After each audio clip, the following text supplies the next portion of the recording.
রসুল যে দাড়ি লম্বা করে বলেছেন, সাহাবায়ে কেরাম লম্বা বলতে যা বুঝেছেন তাই করেছেন। কয় আমি এই সমস্ত আপনার ব্যাখ্যা মানি না, আমি রসুলের ডাইরেক্ট হাদিস চাই। তিনি যতই বুঝান মানতে রাজি না। সে বলে আমি রসুলের সরাসরি হাদিস চাই, আপনার ব্যাখ্যাও মানি না, সাহাবায়ে কেরামের ব্যাখ্যাও মানি না, আমি রসুলের হাদিস মানি। মুফতি সাহেবকে আমি বললাম, হুজুর আমি চিন্তা করলাম যে এর মতো বেয়াদবের কাজ নয় এত বড় ভদ্রলোকের জবাব দেওয়া, এত বড় ভদ্রলোকের কাজ নয় এর মতো বেয়াদবের জবাব দেওয়া, আমার মতো একটু বেশরমের কাজ। তাই আমি মুফতি সাহেবকে কানে কানে বললাম, হুজুর আপনি একটু দয়া করে আমাকে ইজাজত দেন, তার প্রশ্নের জবাবটা আমি দেই। মুফতি বললেন হ্যাঁ ঠিক আছে দেন। আমি বললাম শোনেন, আপনি মুফতি সাহেবের ব্যাখ্যাও মানেন না, সাহাবীর আমলও মানেন না, রসুলের ডাইরেক্ট হাদিস চান, এই তো কথা। এই যে কথা। আমি বললাম দেখেন, রাসূল বলছেন দাড়ি লম্বা করো, এখানে কাটার সাটার কোনো কথাই নাই।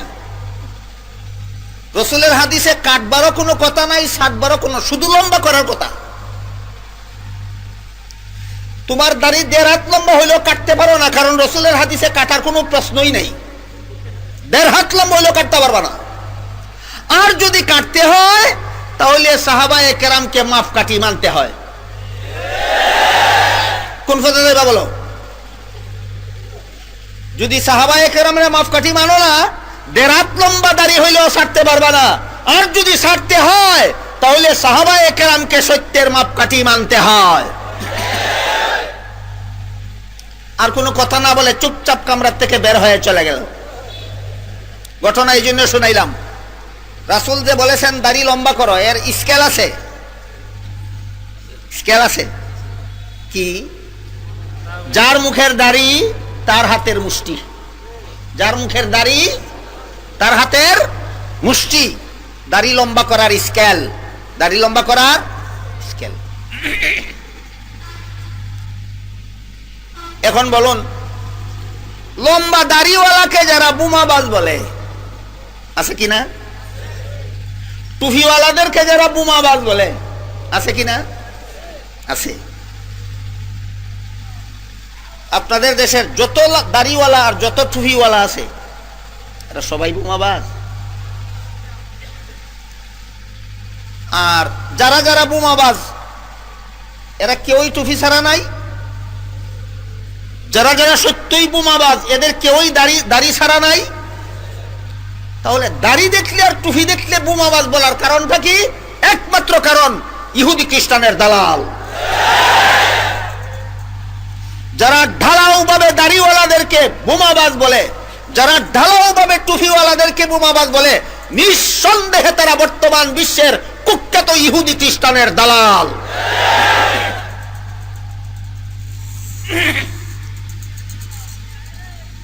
দাড়ির সাথে বোমার কোনো সম্পর্ক নাই, টুপির সাথে বোমার কোনো সম্পর্ক নাই, বুরকার সাথে বোমার কোনো সম্পর্ক নাই। তাহলে দাড়িওয়ালাকে বোমাবাজ বলা, টুপিওয়ালাকে বোমাবাজ বলা, বুরকাওয়ালাকে বোমাবাজ বলা তথ্য সন্ত্রাস নয় কি? কি সন্ত্রাস? তথ্য সন্ত্রাস। ইসলামের বিরুদ্ধে যারা তথ্য সন্ত্রাস চালায় এদেরও স্বাধীনতা থাকে পরীক্ষার হলে বসে থাকার। মুসলমানের বিরুদ্ধে যারা অস্ত্র সন্ত্রাস চালায় এদেরও স্বাধীনতা থাকে পরীক্ষার হলে বসে থাকার। এদের ব্যাপারে আল্লাহ বলেছেন মুহাম্মাদুর রাসূলুল্লাহি ওয়াল্লাযীনা মাআহু আশিদ্দাউ আলাল কুফফার রুহামাউ বাইনাহুম। এই প্রসঙ্গে আমি আমাদের দেশের, আমাদের সমাজের ওই সমস্ত নামদারি মুসলমানদেরকে বলতে চাই, তোমরা যারা যারা দাড়িওয়ালা দেখলেই বোমাবাজ বলো, তোমরা যারা যারা টুপিওয়ালা দেখলেই বোমাবাজ বলো, তোমরা যারা যারা বুরখাওয়ালা দেখলেই সন্ত্রাসী বলো, আসলে এরা সন্ত্রাসী না যারা বলে তারা সন্ত্রাসী? নিজে সন্ত্রাসী হইয়া অপরকে সন্ত্রাসী বলে গেল, এইটাও একটা রহস্যমূলক কথা, এটাও বুঝে নেওয়া দরকার। একটা গল্পের মাধ্যমে এই ব্যাপারটা আপনারা সহজে বুঝতে পারবেন। গল্পটা হলো, এক দেশে এক কুখ্যাত চোর ছিল। এত বড় কুখ্যাত চোর, এই চোরের জ্বালায় সরকারও শান্তিতে দেশ শাসন করতে পারে না, এই চোরের জ্বালায় পাবলিকও শান্তিতে জীবন যাপন করতে পারে না। নাম ছিল তার কালু মিয়া। কিন্তু তার চুরির জ্বালায় মানুষে তারে ডাকে কাল্লা চোরা। আসল নাম কাল্লা চোরা না কালু মিয়া? মানুষে কাল্লা চোরা ডাকে খুশি হইয়া না দুঃখিত হইয়া? কাল্লা চোরা গেল বাজার,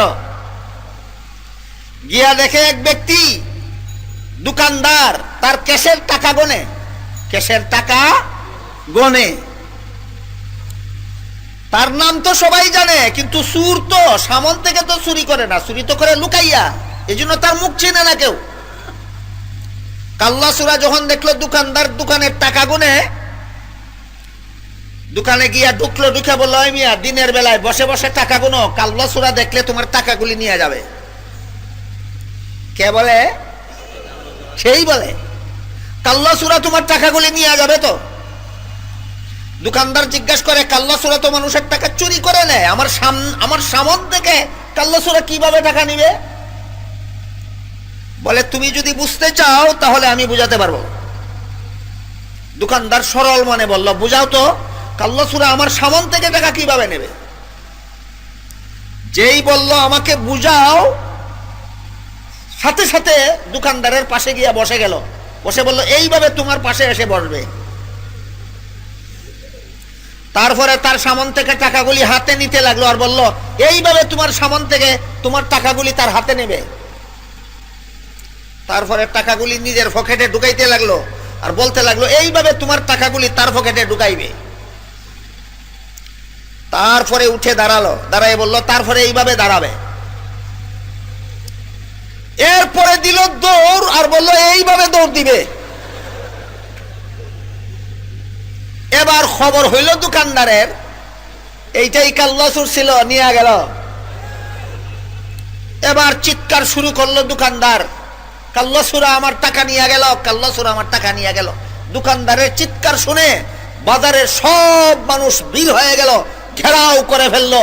কাল্লা চোরা বেগতিক দেখে যখন লোকের ভিড়ের মধ্যে পড়ে গেল কাল্লা চোরা, তখন বড় গলায় চড়া আওয়াজে কাল্লা চোরা বলতে লাগলো, কাল্লা চোরা টাকা নিয়ে গেল, কাল্লা চোরা টাকা নিয়ে গেল। গল্প বুঝে থাকলে বলুন, কাল্লা চোরার মুখে কেন বলে কাল্লা চোরা টাকা নিয়ে গেল? সমাজের কেউ যেন বুঝতে না পারে সে নিজেই কাল্লা চোরা। ঠিক তেমনি ভাবে বর্তমান সমাজের শীর্ষ সন্ত্রাসী যারা, এরাই সন্ত্রাস দমন করি কেন বলে? সারা বিশ্বের সরল জনতা যেন জানতে না পারে, সন্ত্রাস দমনের জিকির যারা জপে এরাই বিশ্ব সন্ত্রাসী। সুতরাং সন্ত্রাসীদের মুখে সন্ত্রাস দমন, এটা কাল্লা চোরার পলিসি। সন্ত্রাসীদের মুখে সন্ত্রাস দমনের স্লোগান কার পলিসি? কাল্লা চোরার পলিসি।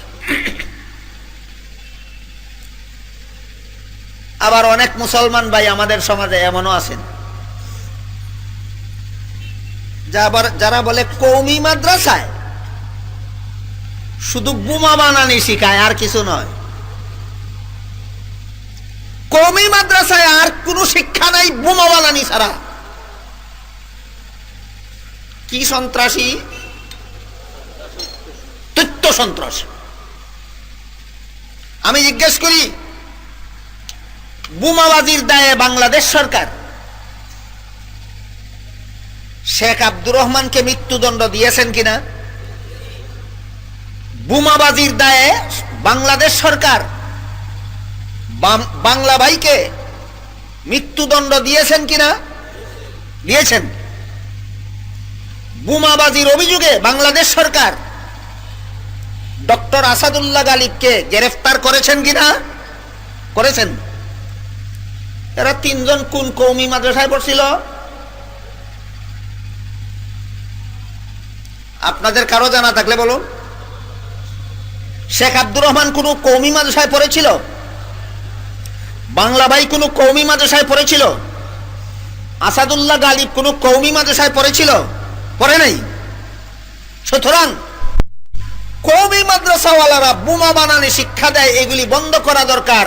এই কথার যদি কোনো যৌক্তিকতা থাকে তাহলে আসাদুল্লাহ গালিব আর বাংলা ভাই আর শেখ আব্দুর রহমান যে সমস্ত মাদ্রাসায় পড়েছিল ওই সমস্ত মাদ্রাসা সকলের আগে বন্ধ করে দেওয়া দরকার।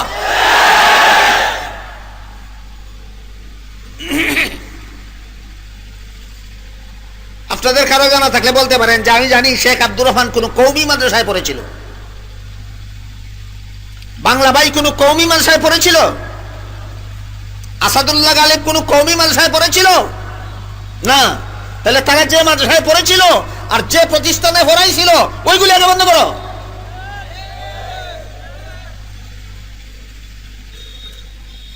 আসাদুল্লাহ গালিব ছিল ভার্সিটির প্রফেসর।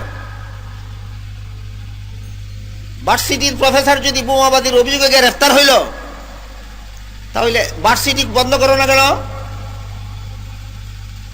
আজ পর্যন্ত কি বাংলাদেশের কওমি মাদ্রাসা পড়ুয়া আসাদুল্লাহ গালিবের মতো ডিগ্রিধারী, আব্দুর রহমানের মতো ডিগ্রিধারী, বাংলা ভাইয়ের মতো ডিগ্রিধারী কোন কওমি মাদ্রাসা পড়ুয়া বোমাবাদীতে ধরা পড়েছে? পড়ে নাই। সুতরাং মাদ্রাসা শিক্ষার বিরুদ্ধে, বিশেষত কওমি মাদ্রাসা শিক্ষার বিরুদ্ধে যারা বোমাবাদীর অপবাদ রটায়, এটা কি তথ্য সন্ত্রাস নয়? তথ্য সন্ত্রাস। এবার শোনেন, এই সমস্ত তথ্য সন্ত্রাসীরা কার দালাল? তারপরে আমরা আলোচনা করে দেখব বর্তমান বিশ্বে অস্ত্র সন্ত্রাস কারা চালায়। এই সমস্ত অস্ত্র সন্ত্রাসীরা কাদের দালাল?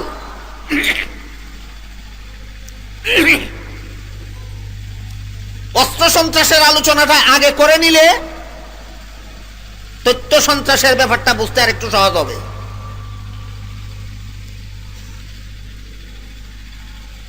আপনাদের জানা মতে তৎকালীন আমেরিকার প্রেসিডেন্ট জর্জ ডব্লিউ বুশ তার সেনাবাহিনী পাঠিয়ে ইরাকের উপর হামলা চালালো, ইরাক দখল করলো, ইরাকের গদিতে বুশের পুতুল সরকার বসালো, ইরাকের প্রেসিডেন্ট সাদ্দামকে ঈদের দিন সকালে ফাঁসি দিল। কোন দিন সকালে? ঈদের দিন সকালে ফাঁসি দিল। কোন অভিযোগে? আপনারা কেউ জানেন কোন অভিযোগে? একটা অভিযোগ ছিল। সেই অভিযোগটা কি? ইরাকের প্রেসিডেন্ট সাদ্দাম গণবিধ্বংসী অস্ত্র তৈরি করেছে। গণবিধ্বংসী অস্ত্র কি? যে অস্ত্র যুদ্ধের ময়দানে ব্যবহার করলেও দেশের জনগণ ধ্বংস হয়ে যায়। এটা বিবেকসম্মত নয় এমন অস্ত্র ব্যবহার করা, আন্তর্জাতিক আইন সিদ্ধ নয় এমন অস্ত্র ব্যবহার করা। আমেরিকার প্রেসিডেন্ট জর্জ ডব্লিউ বুশ ইরাকের প্রেসিডেন্ট সাদ্দামের বিরুদ্ধে সেই অস্ত্র উৎপাদনের অভিযোগ উত্থাপন করল। সাদ্দাম বলল, আমি এই অস্ত্র তৈরি করিনি। বুশ বলে, করেছ? সাদ্দাম বলে, করে থাকলে দেখাও। সে বলে, দেখাবো না, হামলা করব। যুক্তিসঙ্গত কথা? সাক্ষী নাই, প্রমাণ নাই, দলিল নাই, আইন নাই, আদালত নাই, ন্যায় নাই, নীতি নাই, বানাইছো হামলা করব। দেখাবো না, হামলা করব। এটা কি আইনের জোরে না গায়ের জোরে? গায়ের জোরে। এবার গায়ের জোরে সম্পর্কে একটা কথা বলি। আপনাদের হাটহাজারী শহরে বিভিন্ন রাস্তায় কোনো সময় কুকুর ঘোরাফেরা করতে দেখা যায়? দেখা যায়। একটা শক্তিশালী কুত্তা ঘোরাফেরা করতে করতে একটা দুর্বল কুত্তাকে পাইলে কি করে? সেলামালকি দিয়া চলে যায় না জাপাইয়া পড়ে? শক্তিশালীটা দুর্বলটার উপর জাপাইয়া পড়ে। কি অপরাধে? দুর্বলটা শক্তিশালীর মুখের খাদ্য নিয়ে গেছিল? কোন অপরাধ করছিল তার সাথে? কোন অপরাধে হামলা করলো? একটাই অপরাধ, তুমি দুর্বল কেন, এইটাই অপরাধ। শক্তিশালী কুত্তার দুর্বল কুত্তার উপর রাস্তায় পাইলে হামলা করে, আর কোনো অপরাধ নয়, একটাই অপরাধ, তুমি দুর্বল, এটাই অপরাধ। বুঝে থাকলে বলেন। শক্তিশালীরা দুর্বল, নির্দোষ দুর্বলের উপর শক্তিশালীরা হামলা করার একটাই অপরাধ, কি? দুর্বল। এই স্বভাবটা কার? কুত্তার। সারা দুনিয়ার সবগুলি কুত্তারে এক পাল্লায় উঠাইলে আর বুশে আরেক পাল্লায় উঠাইলে সবগুলি কুত্তার পাল্লার থেকে বুশের পাল্লা ভারী হবে। কারণ এই কুত্তা তো বুশের জীবনে যত দেশে হামলা করেছে সবগুলি হামলার মূলে একটাই কারণ, তুমি দুর্বল কেন। এর একটা প্রমাণ মাত্র আমি আপনাদের সামনে পেশ করতে যাচ্ছি। বুশ তার বাহিনী পাঠাইয়া ইরাকের উপর হামলা করলো। কোন অভিযোগে? গণবিধ্বংসী অস্ত্র তৈরির অভিযোগে। দেশ দখল করলো, সাদ্দামকে বন্দী করলো, দেশের গদিতে বুশের পুতুল সরকার বসাইল। তারপরও কি সেই অস্ত্র প্রমাণ করতে পেরেছে? পারে নাই। তাহলে অভিযোগটা সামান্য সত্য ছিল না 16 আনা মিথ্যা? 16 আনা মিথ্যা। তাহলে হামলাটা ন্যায়সঙ্গত ছিল না, 16 আনা অন্যায়। এটা কি সন্ত্রাস? এটা কি অস্ত্র সন্ত্রাস নয়? তাহলে বর্তমান বিশ্বে কোন মুসলমান অস্ত্র সন্ত্রাস চালায়? বাংলাদেশের কোন মুসলমান ইন্ডিয়া গিয়ে অস্ত্র সন্ত্রাস চালাইছে? পাকিস্তানের কোন মুসলমান আমেরিকা গিয়ে অস্ত্র সন্ত্রাস চালাইছে? চালায় নাই। বুশের দেশের বাহিনী বিশ্বের বিভিন্ন দেশে গিয়ে অস্ত্র সন্ত্রাস চালাইছে কিনা? তাহলে বর্তমান বিশ্বে কোন মুসলমানের দেশ সন্ত্রাসী নাই। সন্ত্রাসী কোন দেশ থাকলে ইহুদি খ্রিস্টানের দেশ আছে। সন্ত্রাসী থাকলে কার দেশ আছে? কোন বর্তমান বিশ্বের অর্ধশতাধিক মুসলিম দেশের একটি মুসলিম দেশ আন্তর্জাতিক সন্ত্রাসী নয়। আন্তর্জাতিক সন্ত্রাসী দেশগুলির মধ্যে সকলের শীর্ষে রয়েছে বুশের শাসিত আমেরিকা।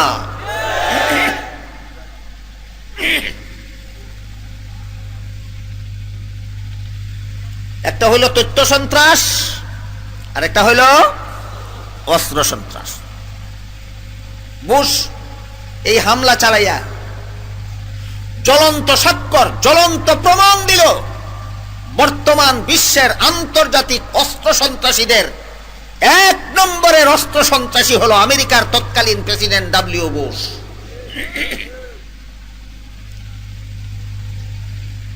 এরপর যখন সারা বিশ্বের বিবেকবান মানুষের কাছ থেকে প্রতিবাদ আসতে লাগলো, কোন অপরাধে ইরাক হামলা করছিলা বলো, কোন অপরাধে ইরাক হামলা করছিলা বলো, কোন অপরাধে ইরাক হামলা করছিলা বলো, নিষিদ্ধ অস্ত্র তো দেখাইতে পারলা না, কেন হামলা করলা বলো, জবাব দিতে না পারিয়া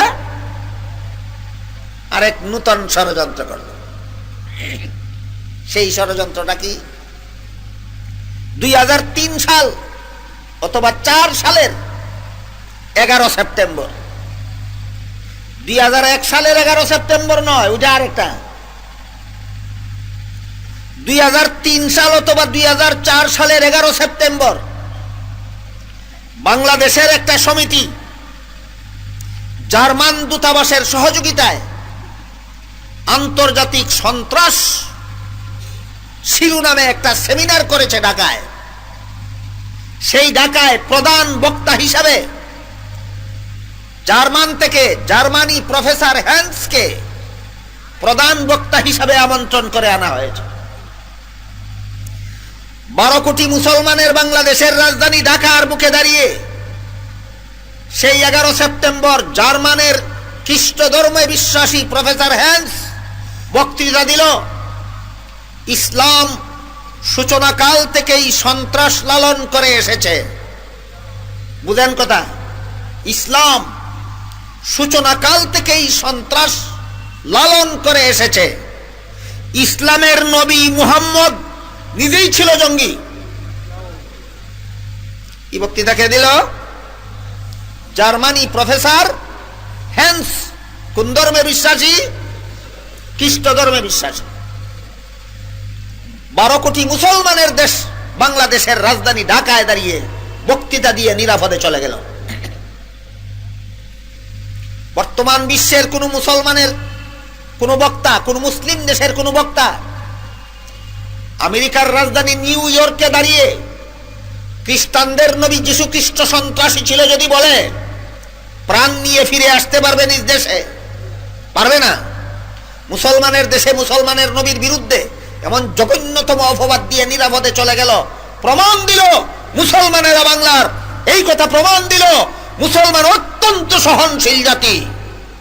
মুসলমান অত্যন্ত সহনশীল জাতি। এই কারবারটা কেন ঘটাইল? এই কারবারটা ঘটাইল ওই যে বুশ বলছিল সন্ত্রাস দমনের জন্য ইরাক হামলা করেছে। কই সাদ্দামের কোন সন্ত্রাস তো প্রমাণ করতে পারেনি। সন্ত্রাসী অস্ত্র তৈরি করেছে সাদ্দাম, এই কথাটা তো প্রমাণ করতে পারেনি। কাজেই ইরাকের হামলাটাকে বৈধ করার জন্য গোটা ইসলাম ধর্মটাকেই সন্ত্রাসী বলে আখ্যায়িত করে দিল। গোটা ইসলামের নবী মুহাম্মদুর রাসূলুল্লাহকেই জঙ্গি বলে আখ্যায়িত করে দিল।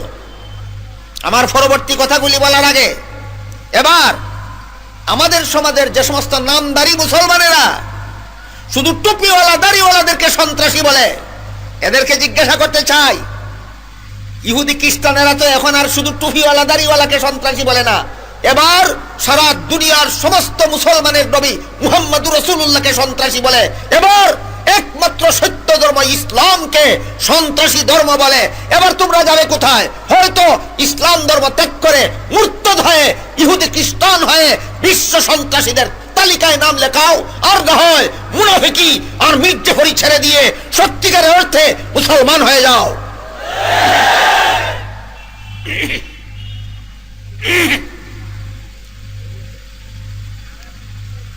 বুশের হামলাটাকে সন্ত্রাস দমন প্রমাণ করার আর কোনো কিছু না পেয়ে ইসলাম ধর্মটাকেই সন্ত্রাসী বলে দিল, ইসলামের নবীকেই সন্ত্রাসী জঙ্গি বলে দিল।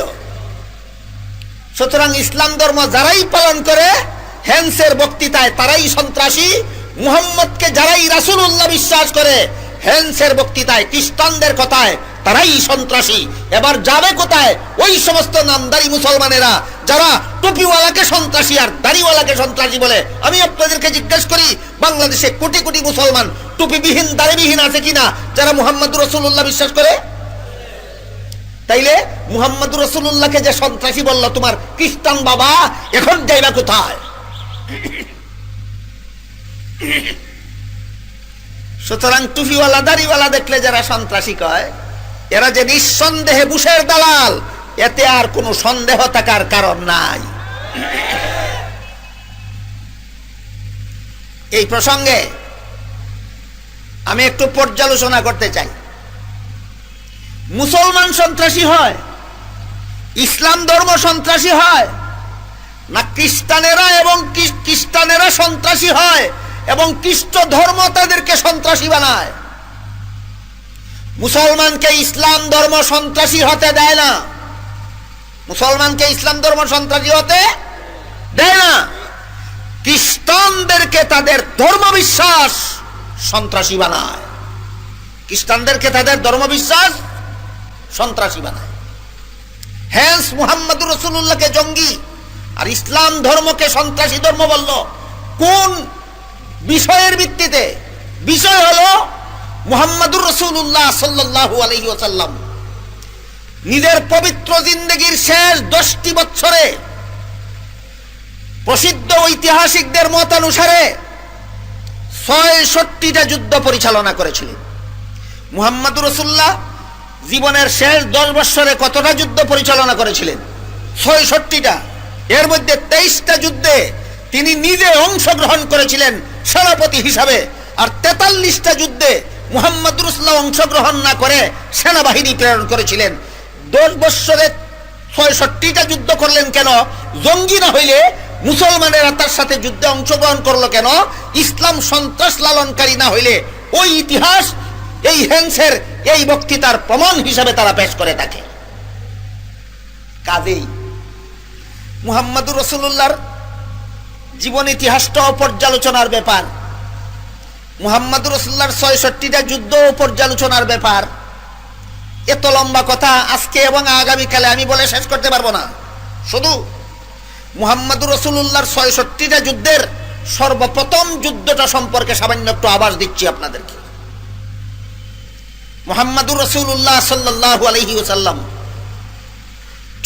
বছর বয়স থেকে যখন বলতে লাগলেন, ইয়া আইয়ুহান নাস কুলু লা ইলাহা ইল্লাল্লাহু তুফলিহু, হে লোকেরা লা ইলাহা ইল্লাল্লাহ স্বীকার করো, তোমাদের জীবন সফল হয়ে যাবে। কেন? আল্লাহ পাক রব্বুল আলামিন পবিত্র কোরআনে ঘোষণা দিয়েছেন, মান ইউশরিক বিল্লাহি ফাকাদ হাররামা আলাইহিল জান্নাহ, যারা একমাত্র আল্লাহকে মাবুদ স্বীকার করে না তাদের জন্য আল্লাহর জান্নাত চিরতরে হারাম। জান্নাত হারাম হইয়া গেলে জীবন সফল না বিফল? এই জন্য আল্লাহ রাসূল ঘোষণা দিলেন, লা ইলাহা ইল্লাল্লাহ স্বীকার করো, জীবন তোমাদের সফল হয়ে যাবে। আরম্ভ হইল মুহাম্মদুর রাসূলুল্লাহর বিরুদ্ধে সন্ত্রাসী হামলা আর নির্যাতন দীর্ঘ 13টি বছর। মক্কার সন্ত্রাসীরা দীর্ঘ 13 বছর পর্যন্ত মুহাম্মদুর রাসূলুল্লাহর উপর সন্ত্রাসী হামলা চালাইছে। যারা ইসলাম গ্রহণ করেছে তাদের বিরুদ্ধে সন্ত্রাসী হামলা চালাইছে। শেষ পর্যন্ত আল্লাহ পাক রব্বুল আলামিন নির্দেশ দিলেন, হে মুহাম্মদুর রাসূলুল্লাহ, আপনার নিরীহ অনুসারীদেরকে নিয়ে দেশান্তর হয়ে যান। মক্কা ছেড়ে রাসূল মদিনায় চলে গেলেন। সন্ত্রাস চালাবার জন্য না সন্ত্রাসীদের হাত থেকে জান বাঁচাবার জন্য? জান বাঁচাবার জন্য। মদিনায় চলে যাওয়ার 2 বছর পর মক্কার শীর্ষ সন্ত্রাসীর নাম ছিল আবু জাহাল। মক্কার শীর্ষ সন্ত্রাসীর নাম ছিল আবু জাহাল। 950 সন্ত্রাসী বাহিনী নিয়ে মদিনায় গিয়ে হামলা করার প্রস্তুতি গ্রহণ করল। 500 কিলোমিটার দূরে মক্কা থেকে মদিনায় চলে গেলেন রাসূল দেশান্তর হইয়া। দেশ ক্যাশ বাড়ি ঘর বিষয় সম্পত্তি আত্মীয় স্বজন ছেড়ে দিয়ে রাসূল 500 কিলোমিটার দূরে দেশান্তর হয়ে চলে গেলেন। মক্কার শীর্ষ সন্ত্রাসী আবু জাহাল 950 প্রশিক্ষণপ্রাপ্ত সন্ত্রাসী নিয়ে মদিনায় রওনা হয়ে গেল। সেখানেও মুহাম্মদুর রাসূলুল্লাহকে গিয়া শান্তিতে বসবাস করতে দেবে না, সেখানে গিয়ে হামলা করবে। আল্লাহ নির্দেশ দিলেন, 13টি বছর পর্যন্ত এদের সন্ত্রাস সহ্য করেছেন একতরফা ভাবে, কোনোদিন জবাব দেন নাই। এখনো যদি সন্ত্রাস সহ্য করতে করতে দুনিয়ার থেকে বিদায় হয়ে যান, তাহলে পৃথিবীটাকে সন্ত্রাস মুক্ত করে গড়ে তুলবে কে? আর সন্ত্রাস সহ্য করা নয়, এবার সন্ত্রাস দমন করার জন্য বের হয়ে যান। সুতরাং মুহাম্মদুর রাসূলুল্লাহ 66টা যুদ্ধ করেছিলেন গায়ের জোরে কাউকে মুসলমান বানাবার জন্য না একমাত্র সন্ত্রাস দমন করার জন্য? সন্ত্রাস দমনের রূপরেখাটা দেখুন। প্রশিক্ষণপ্রাপ্ত সন্ত্রাসী বাহিনী মদিনায় আসা শুরু করলো 950, আর আল্লাহর হুকুমে রাসূল তাদেরকে দমন করার জন্য নিরীহ সঙ্গী সাথী নিয়ে বের হলেন কতজন? 313। এরা অস্ত্র সজ্জিত, এরা প্রায় নিরস্ত্র, এরা অশ্বারোহী, এরা পদাতিক। ওরা 950, এরা 313। উভয় পক্ষ মোকাবেলা হইল বদর নামক স্থানে। উভয় পক্ষ মোকাবেলা হইল বদর নামক স্থানে। বুঝে থাকলে বলুন, পেশি শক্তি, অর্থ শক্তি, অস্ত্র শক্তি কোন পক্ষে? সংখ্যাগরিষ্ঠতা কোন পক্ষে? অস্ত্র শক্তি কোন পক্ষে? অর্থ শক্তি কোন পক্ষে? মুসলমান সংখ্যালঘু, নিরস্ত্র, দুর্বল। আল্লাহ পাক রব্বুল আলামিন বলেন, যতই নিরস্ত্র হও, যতই সংখ্যালঘু হও, যতই দুর্বল হও, জীবনের শেষ মুহূর্ত পর্যন্ত যদি সন্ত্রাস সহ্য করতে করতে দুনিয়ার থেকে বিদায় হয়ে যাও, এই পৃথিবীটাকে আর কেউ সন্ত্রাস মুক্ত করতে পারবে না। মুহাম্মদুর রাসূলুল্লাহ থেকে আপনি সন্ত্রাসীদের মোকাবেলায় লড়াই করবেন, কাউকে গায়ের জোরে মুসলমান বানাবার জন্য নয়, পৃথিবীটাকে সন্ত্রাস মুক্ত পৃথিবী রূপে গড়ে তোলার জন্য। বদর নামক প্রান্তরে 2 বাহিনীর মোকাবেলা হইল। সন্ত্রাসী বাহিনীর 70 জন নিহত হইল। সন্ত্রাসী বাহিনীর 70 জন মুসলমানের হাতে বন্দী হইল। ওই বাহিনীর নেতা ছিল কে? আবু জাহাল। সেও বদরের যুদ্ধে নিহত হইল। এই হইল ইসলাম সূচনা কাল থেকে সন্ত্রাস লালন করার আর ইসলামের নবী মুহাম্মদ নিজেই জঙ্গি হওয়ার ইতিহাসের এক অংশ। ইতিহাসের এক অংশ। কি বুঝলেন? ইসলাম সূচনা কাল থেকেই সন্ত্রাস লালন করেছিল, না দীর্ঘ 13 বছর পর্যন্ত একতরফা সন্ত্রাসীদের হামলা সহ্য করেছিল? ইসলাম সূচনা কাল থেকেই সন্ত্রাস লালন করেছিল, না দীর্ঘ 13 বছর পর্যন্ত সন্ত্রাসীদের একতরফা হামলা সহ্য করেছিল, একতরফা হামলা সহ্য করেছিল, শেষ পর্যন্ত দেশান্তর হয়ে গিয়েছিল। এইটাকেই ইসলামের ভাষায় হিজরত বলা হয়, দেশান্তর। হিজরত করে নবী এক দেশ থেকে আরেক দেশে চলে গেলেন, সেখানেও থাকতে দেবে না সন্ত্রাসীরা অস্ত্র সজ্জিত হয়ে, সেখানেও যখন হামলা করতে গেল তখন আল্লাহ পাক রব্বুল আলামিন সন্ত্রাসীদেরকে দমন করার জন্য মুহাম্মদ রাসূলুল্লাহকে যুদ্ধ করার নির্দেশ দিয়েছেন, কোন মুসলমানকে গায়ের জোরে মুসলমান বানাবার জন্য নয়। সূরাতুল বাকারার 256 নম্বর আয়াতে যে আল্লাহ বললেন সমস্ত ধর্মাবলম্বীদের আপন আপন ধর্ম পালনের স্বাধীনতা আছে, এই স্বাধীনতায় মুহাম্মদ রাসূলুল্লাহ হস্তক্ষেপ করেছেন? করেছেন না। কিন্তু যুদ্ধের বিধান আসলো কখন? যখন শুধু নিজে পরীক্ষার হলে ভুল লেখে না, যারা শুদ্ধ লেখে তাদের বিরুদ্ধে ভুল বলার অপবাদ দেয়, যারা শুদ্ধ লেখে তাদের বিরুদ্ধে হামলা চালায়। স্মরণ আছে আগের উদাহরণ? তখন আল্লাহর পক্ষ থেকে বিধান আসলো, আর একতরফা সন্ত্রাস সহ্য করা নয়, এবার সন্ত্রাস দমন করার জন্য আপনি যুদ্ধের জন্য বের হয়ে যান। এভাবে আল্লাহ রাসূল 10টি বছরে 66টা যুদ্ধ পরিচালনা করেছেন। একটা যুদ্ধ কোনো অমুসলমানকে গায়ের জোরে মুসলমান বানাবার জন্য নয়, সবগুলি যুদ্ধ করেছেন আল্লাহ রাসূল পৃথিবীটাকে সন্ত্রাস মুক্ত করে গড়ে তোলার জন্য।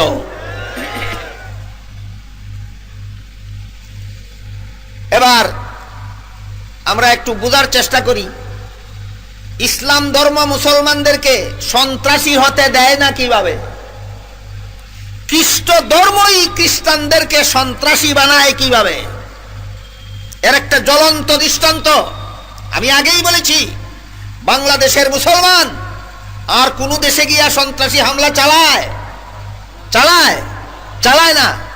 পাকিস্তানের মুসলমান আমেরিকা গিয়া সন্ত্রাসী হামলা চালায়? চালায় না। সৌদি আরবের মুসলমান ফ্রান্স গিয়া সন্ত্রাসী হামলা চালায়? চালায় না। কাজেই বর্তমান বিশ্বে কোন মুসলিম দেশ সন্ত্রাসী নাই। আছে যত ইহুদি খ্রিস্টানের দেশ, সবগুলি সন্ত্রাসী। ইহুদি খ্রিস্টানের দেশগুলি সন্ত্রাসী।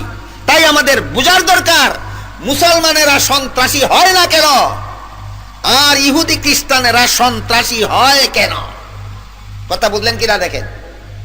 যদি আপনারা বলেন আর আজকে আর কিছুক্ষণ কথা বলতে, কিছুক্ষণ বলবো, আর যদি বলেন বাকি কথা আগামীকাল সম্পন্ন করতে, তাহলে আজকের মতো অসমাপ্ত কথা এখানে রেখে দেব। আপনাদের মতামত? তাহলে আর 15-20 মিনিট বসবেন? 15-20 মিনিট? 15-20 মিনিট বসলে এবার শুনুন, মুসলমানদেরকে ইসলাম ধর্ম সন্ত্রাসী হতে দেয় না কিভাবে? যদি সত্যিকারের মুসলমান হয়, আর যদি নবাব সিরাজউদ্দৌলার সেনাপতির মতো মুসলমান হয়, তাইলে বোমাবাজ হবেই। বোমাবাজেরা, গোপনে নিরীহ লোক হত্যাকারীরা, এরা নিশ্চয়ই সন্ত্রাসী, কিন্তু এরা সত্যিকারের মুসলমান নয়, এরা ইহুদি খ্রিস্টানের দালাল।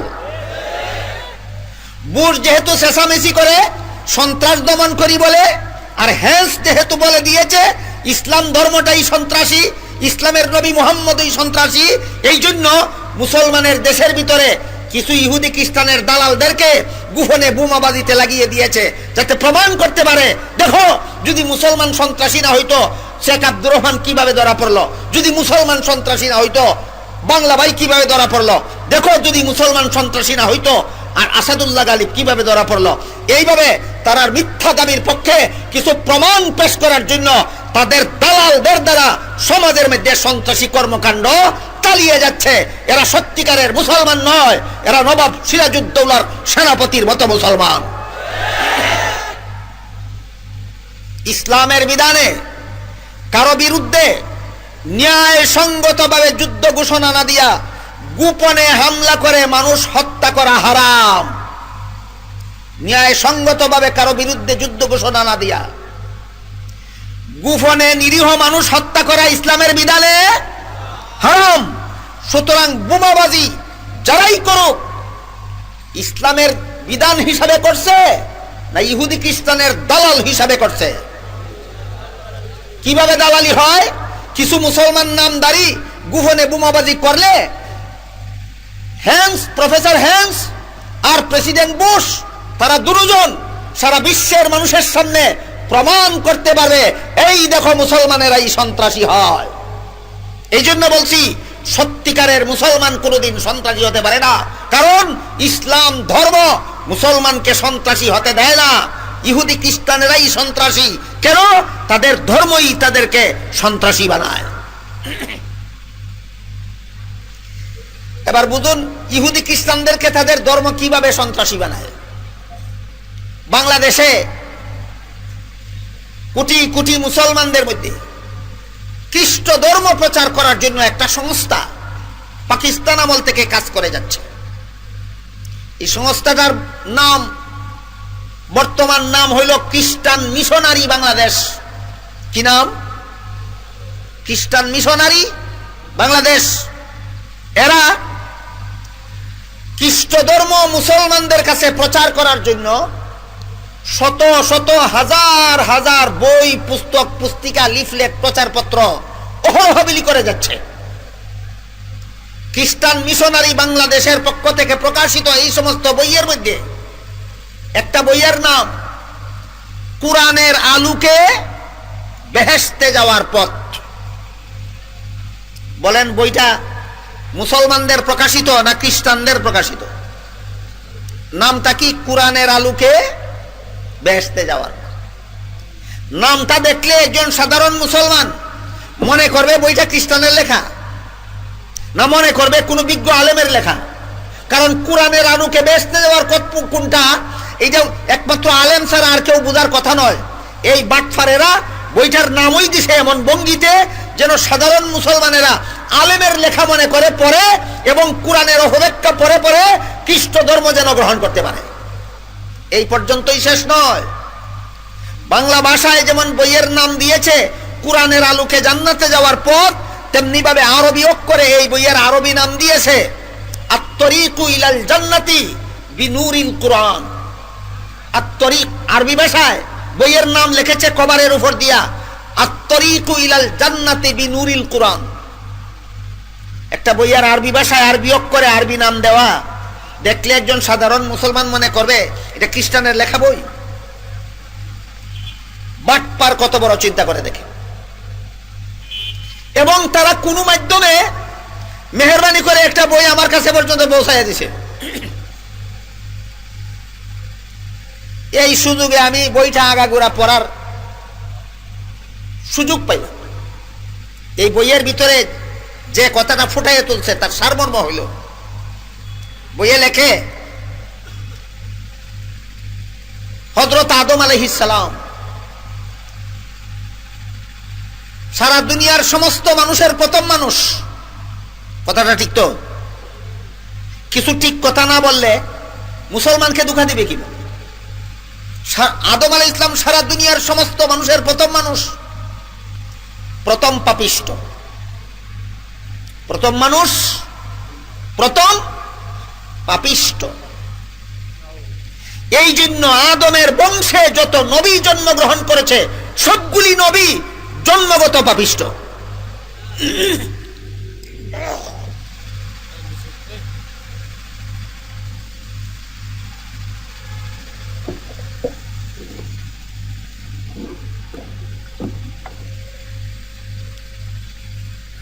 পাপিষ্টের বংশে যত নবী জন্মগ্রহণ করেছে সবগুলি পাপিষ্ট। আর যে পাপিষ্ট আদমের বংশে জন্মগ্রহণ করার কারণে সবগুলি নবী পাপিষ্ট, এই বংশে জন্মগ্রহণকারী সাধারণ মানুষ নিষ্পাপ। এই বইয়ে লেখে সমস্ত মানব সন্তান জন্মগত পাপিষ্ট। কাজে এক পাপিষ্ট আরেক পাপিষ্টকে পাপ থেকে ফিরাবে কিভাবে? এটা তো হইতেই পারে না। এই জন্য আল্লাহ পাক রব্বুল আলামিন একজন নবীকে আদমের গোষ্ঠীতে জন্ম না দিয়া নিজের ঔরসে জন্ম দিলেন। একজন নবীকে আল্লাহ আদমের বংশে জন্ম না দিয়া আল্লাহ নিজের ঘরে জন্ম দিলেন। তিনি হইলেন হযরত ঈসা আলাইহিস সালাম। তিনি হইলেন হযরত ঈসা আলাইহিস সালাম। কার ঘরে জন্মগ্রহণ করেছেন? তারা বলে আল্লাহর ঘরে। এই একমাত্র নবী আল্লাহর সন্তান হওয়ার কারণে নিষ্পাপ, আর বাকি সমস্ত নবী আদমের বংশে জন্মগ্রহণ করার কারণে জন্মগত পাপিষ্ঠ। তারপরের কথাগুলি বোঝার আগে এখানে একটা আনুষঙ্গিক কথা আমাদের স্মরণ রাখা দরকার। নবীগণকে পাপিষ্ঠ মনে করা ইসলামী আকীদা না খ্রিস্টানি আকীদা? কাজে আমাদের সমাজের যারা নবীগণকে গুনাহগার বলতে চায় তারাও নিঃসন্দেহে খ্রিস্টানদের দালাল, তারাও নিঃসন্দেহে খ্রিস্টানদের দালাল। মুখে মুখে ইসলাম ইসলাম বলে আকাশ ফাটা চিৎকার করলে ইসলাম হয় না, ইসলামের আকীদা বিশ্বাস অন্তরে পোষণ করলে ইসলাম হয়।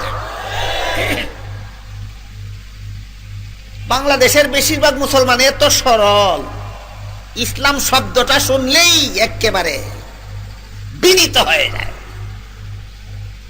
সরল হওয়া ভালো, অতি সরল ভালো নয়। সরল হওয়া ভালো, অতি সরল ভালো নয়। আপনি মসজিদে গেলেন নামাজ পড়তে, মসজিদে অন্যান্য মুসল্লিরাও গেল নামাজ পড়তে, কোন মুসল্লি আমার জুতা চুরি করে নিয়ে যাবে এতটুকু ধারণা করা ঠিক নয়, সরল থাকা দরকার। মসজিদের মুসল্লিদের প্রতি কুধারণা রাখবেন না সরল ধারণা রাখবেন? সরল এটা ভালো। কিন্তু জানা শোনা সুর যদি মসজিদে গিয়ে জুতার পাশে দাঁড়াইয়া থাকে, তখনও যদি আপনি সরল মানে নামাজ পড়া শুরু করেন, কি হবে? ওইটা হইল অতি সরল। সরল হওয়া ভালো, অতি সরল ভালো নয়। ইসলামের প্রতি শ্রদ্ধাশীল হওয়া ভালো। খ্রিস্টানের দালালদের মুখে ইসলাম নাম শুনে মাথা নত করা ভালো নয়। সহিহ আহলে সুন্নাত ওয়াল জামাতের আকীদা, আদম আলাইহিস সালাম থেকে নিয়ে মুহাম্মদুর রাসূলুল্লাহ সাল্লাল্লাহু আলাইহি ওয়াসাল্লাম পর্যন্ত একজন নবীও গুনাহগার নন। সমস্ত নবী নিষ্পাপ, সমস্ত নবী নিষ্পাপ। যদি বিশ্বাস করো তাহলে তুমি আহলে সুন্নাত ওয়াল জামাত হতে পারো। একজন নবীকেও যদি গুনাহগার বিশ্বাস করো, তুমি আহলে সুন্নাত ওয়াল জামাত হতে পারো না। তুমি ভ্রান্ত মতবাদী, নামদারি মুসলমান, জাহান্নামী মুসলমান। আমার কথা বুঝে থাকলে বলুন আজ থেকে কোন নামদারি মুসলমানের মুখে যদি শুনেন, কোন নামদারি মুসলমানের লেখায় যদি দেখেন নবী গুনাহ করেছেন, তাকে সত্যই ইসলামী আন্দোলন বিশ্বাস করবেন না মীর জাফর মনে করতে হবে? ভালো রকম স্মরণ রাখবেন, তাকে ইসলামের নামে মীর জাফর মনে করতে হবে, তারে মুনাফিক মনে করতে হবে, তারে ওই খ্রিস্টানদের দালাল মনে করতে হবে। খ্রিস্টানেরা বলে আদমের বংশে জন্মগ্রহণকারী সমস্ত নবীগণ পাপিষ্ট, এরাও বলে নবীগণ পাপিষ্ট।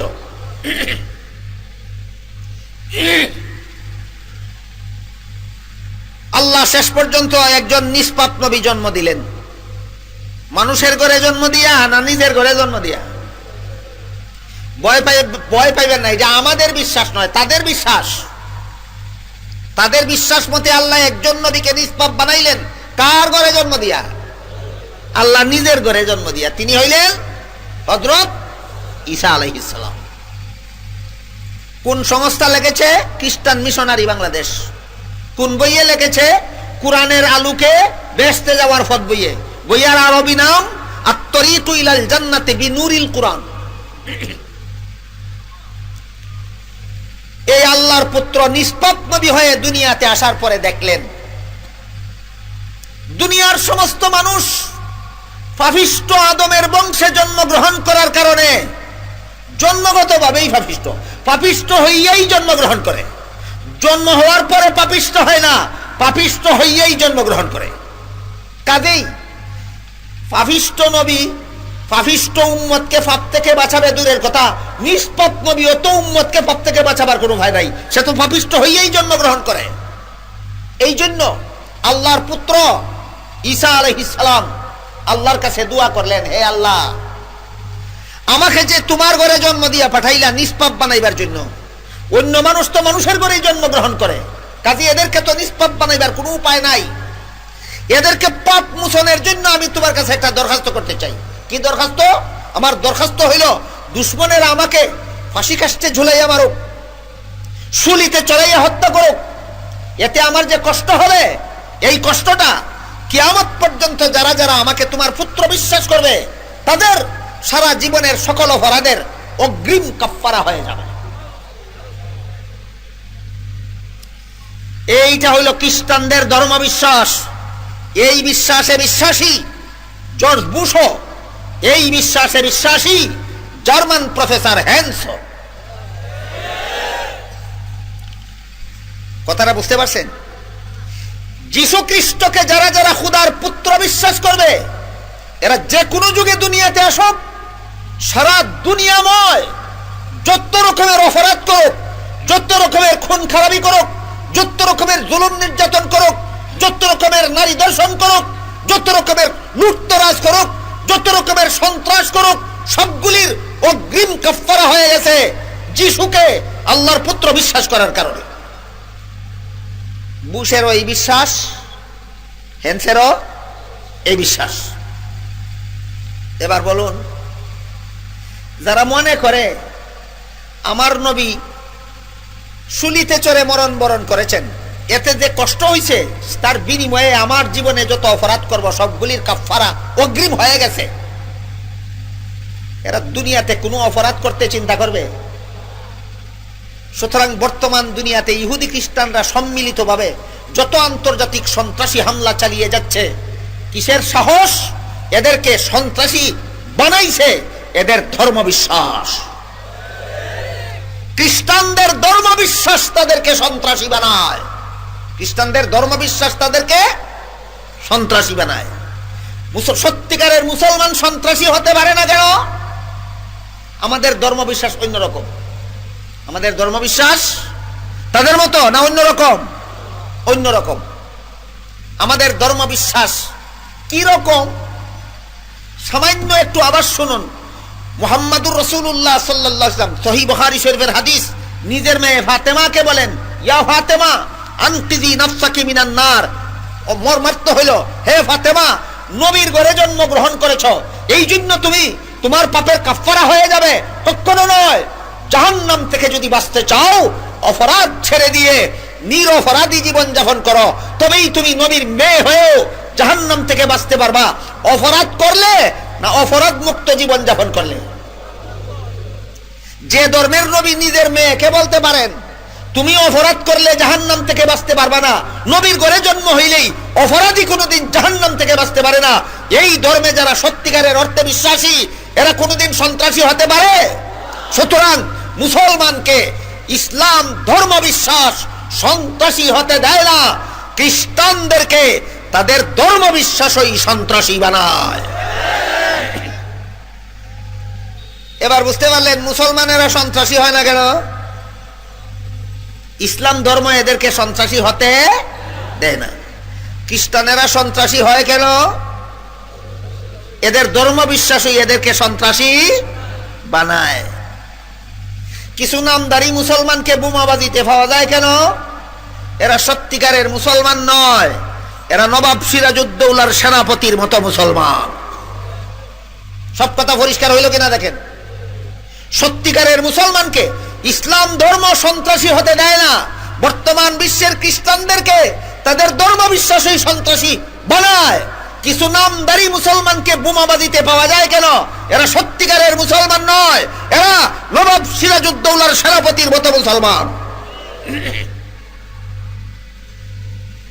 প্রফেসর হেন্সকি বলেছিল ইসলাম সূচনা কাল থেকেই সন্ত্রাস লালন করে এসেছে। ইনশাআল্লাহ আগামীকাল ইসলামের সূচনা কাল আপনাদেরকে শোনাবো।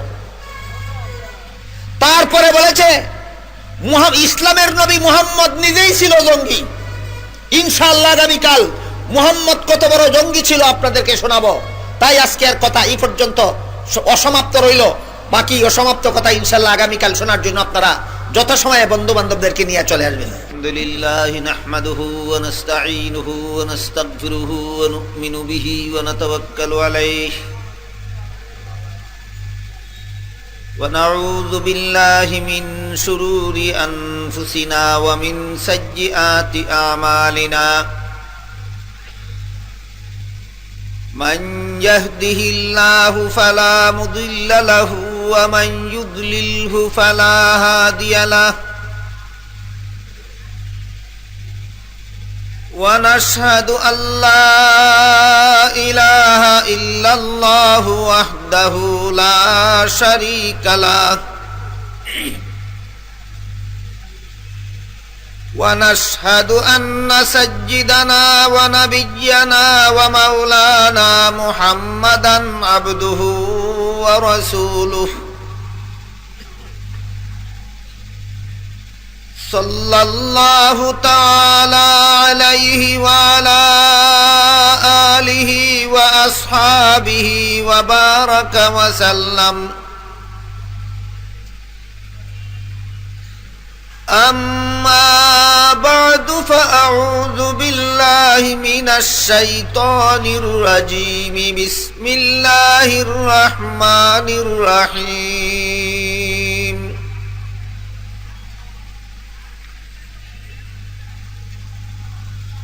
وعد الله الذين آمنوا منكم وعملوا الصالحات ليستخلفنهم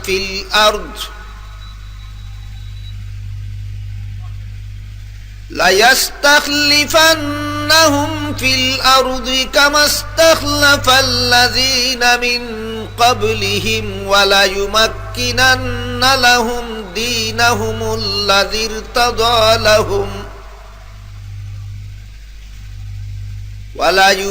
وليبدلنهم من بعد خوفهم أمنا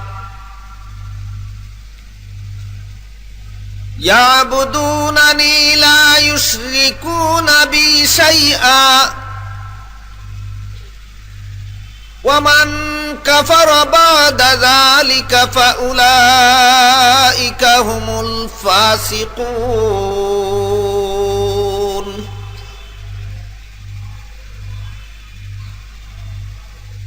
وقال رسول الله صلى الله عليه وسلم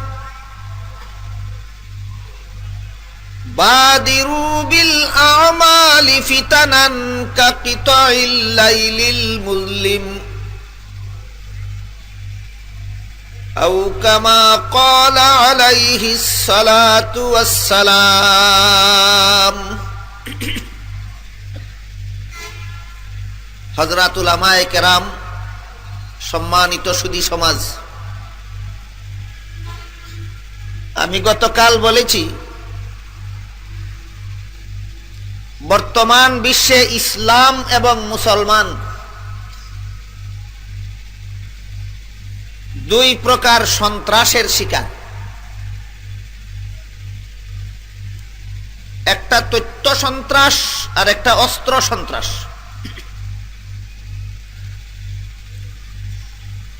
অস্ত্র সন্ত্রাসের শিকার যে বর্তমান দুনিয়ার মুসলমান, এর অতি নিকট অতীতের প্রমাণ ইরাক, আর বর্তমান প্রমাণ ফিলিস্তিন।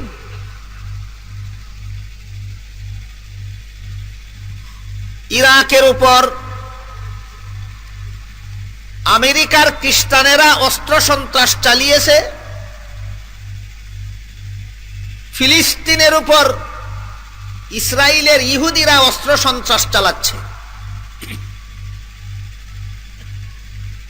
এই দুইটা হলো একেবারে নগদ নগদ প্রমাণ। আর তথ্য সন্ত্রাসের প্রমাণ প্রফেসর হেন্সের বক্তৃতা, সেও খ্রিস্ট ধর্মে বিশ্বাসী।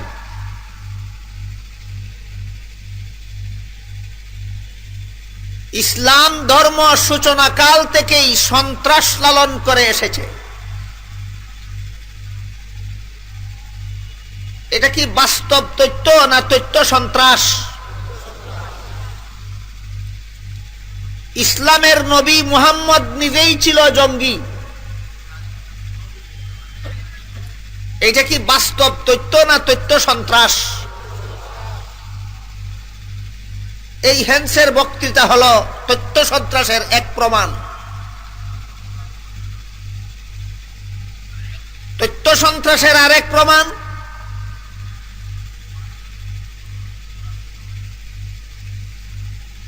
কিছু ইহুদি খ্রিস্টানের দালাল নামদারি মুসলমান, এরা ইসলামী শিক্ষাকে সন্ত্রাসী শিক্ষা বলে। আমি গতকাল বলেছি, ইসলামের বিধানে নিরীহ মানুষের উপর হামলা করা, নির্দোষ মানুষের উপর হামলা করা ইসলামের বিধানে হালাল না হারাম?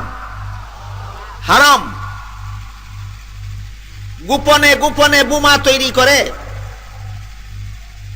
অজ্ঞাতসারে নিরীহ মানুষের উপর সেই বোমা বিস্ফোরণ ঘটিয়ে মানুষ হত্যা করা ইসলামের বিধানে হারাম। তাহলে এই বোমাবাজিকে ইসলাম সমর্থন দিল না বিরোধিতা করল? যে বোমাবাজিকে ইসলাম বিরোধিতা করল, সেই বোমাবাজি ইসলামী শিক্ষার ফসল হতে পারে? হতে পারে না। সুতরাং ইসলামী শিক্ষার বিরুদ্ধে যারা বোমাবাজির অপবাদ দেয়, এরা একদিকে ইহুদি খ্রিস্টানের দালাল, অপরদিকে তাদের আরোপিত সেই অপবাদ ইসলামের বিরুদ্ধে তথ্য সন্ত্রাস। ইসলামের বিরুদ্ধে তথ্য সন্ত্রাস। বর্তমান বিশ্বের প্রায় 150 কোটি মুসলমানের অনেক মুসলমান এমন আছে যারা ইসলামের বিধিবিধানকে বরণ করে নিতে পারে না, ইসলামের বিধান সহ্য করতে পারে না, ইসলাম নামটা পর্যন্ত সহ্য করতে পারে না। আপনারা কি মনে করেন এমন কিছু নামদারি মুসলমান সমাজে আছে কিনা ইসলাম বললেই ওদের গায়ে অসহ্য হয়? বলুন আপনারাই, ইসলাম নামটা শুনলে যাদের অসহ্য হয় এরা কেমন মুসলমান? এরা কি নবাব সিরাজউদ্দৌলার সেনাপতির মতো মুসলমান নয়? নিশ্চয়ই এরা মির্জাফর, এরা ইহুদি খ্রিস্টানের দালাল, যারা মুসলমানের সন্তান হয়ে ইসলামের নামটা বরদাস্ত করতে পারে না। এরা তথ্য সন্ত্রাসী, এরা ইসলামের বিধিবিধান এর বিরুদ্ধে সমাজে প্রচারণা চালায়। ইসলামের যে সমস্ত বিধানের বিরুদ্ধে কিছু নামদারি মুসলমান বর্তমান সমাজে প্রচারণা চালাচ্ছে, এই সমস্ত বিধানের একটা বিধান হলো ইসলামের বিধানে সুদী কারবার হারাম। সুদের কারবার হারাম। আর একটা হলো ভিন্ন নারী ভিন্ন পুরুষ পর্দা ছাড়া অবাধে চলাফেরা করা হারাম। ইসলামের এই বিধানটা বর্তমান সমাজের সব মুসলমান সহ্য করতে পারে? যারা সহ্য করতে পারে না ইসলামের বিধান, যাদের সহ্য হয় না, এরা সত্যিকারের অর্থে মুসলমান নয়, এরা ইহুদি খ্রিস্টানের দালাল। অনেক নামদারি মুসলমানদের কাছে ইসলামের আর একটা বিধান সহ্য হয় না, সেটা হলো আল্লাহ পাক রব্বুল আলামিন পবিত্র কোরআনের সূরা নিসা এর 11 নম্বর আয়াতে বলেন, ইউসিকুমুল্লাহু ফি আওলাদিকুম লিয-যাকারি মিসলু হাযযিল উনসায়াইন। পিতা মরলে পিতার সম্পত্তিতে মেয়ে যে পরিমাণ উত্তরাধিকার পাবে, ছেলে তার দ্বিগুণ পাবে। এখানে নাকি ইসলাম নারীদের প্রতি অবিচার করেছে। আমি আজকে আপাতত এই 3টা ইহুদি খ্রিস্টানের একদল দালাল যে আমাদের সমাজের ভিতরে আছে, যারা মুসলমানের সন্তান কিন্তু ইসলামের এই বিধানগুলির বিরুদ্ধে তথ্য সন্ত্রাস চালায়, এদের এই তথ্য সন্ত্রাসের, এদের অপবাদগুলির, এদের আপত্তিগুলির দাঁত ভাঙ্গা জবাব আগে আপনাদের সামনে তুলে ধরতে চাই। তারপরে আমি আজকে যে বিষয়টা আপনাদের সামনে তুলে ধরতে চাই সেটা হলো ইসলামের বিরুদ্ধে এবং মুসলমানদের বিরুদ্ধে বর্তমান বিশ্বে অস্ত্র সন্ত্রাস এবং তথ্য সন্ত্রাস চালাবার সুযোগ ইহুদি খ্রিস্টানেরা এবং তাদের দালালেরা পাইল কিভাবে, এবং এর হাত থেকে বর্তমান বিশ্বের মুসলমানদের রেহাই পাওয়ার উপায় কি। ক্যাসেটটি প্রযোজনা ও পরিবেশনা করেছে আল আরব এন্টারপ্রাইজ, হাটহাজারী, চট্টগ্রাম।